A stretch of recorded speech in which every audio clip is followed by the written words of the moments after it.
බණ භාවනා කරලා වැඩකුත් නෑ. මොකද මේ හරකා කියන විදිහට අචින්තකම්බි බවතුනේ හිතන දේවල් වෙන්නේ. බරපතල හානියක් විපතක් ඇති කරන පිළිලයක් හැටියට හඳුන්වන්න පුළුවන් චරිතයක් තමයි සමස්ත රටටම හානි කර ඔහුගේ මේ මුග්ධ ප්‍රකාශ මුග්ධ දේශනා පිළිබඳ.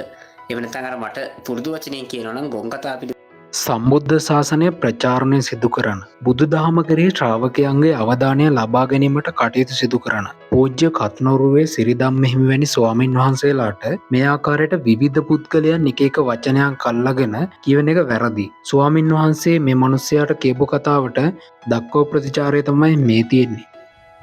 ඔය මමත් දැක්ක පහුගිය දවස්වල ඊයේ පෙරේද කවුද හඳහන් බලන කෙනෙක් ඉන්නවනේ දැස් පේන්නේ නැති. මට බයිනවා බල්ලා කියලා. ඇහිලවත් හැදෙනවන ලොකු දෙයක්. ඒ කියන්නේ ඒ මිනිස්සු පව්. ඒ නොදැනුවත්කම. ඒ අනවබෝධය. මොකක් හරි සංසාරේ අකුසලයකට යමක් තේරුම් ගන්න බැරිකම. ඒවට අපි මොකද කරන්න ඕනේ? මෙත් සිතින් අනුකම්පා කරන්න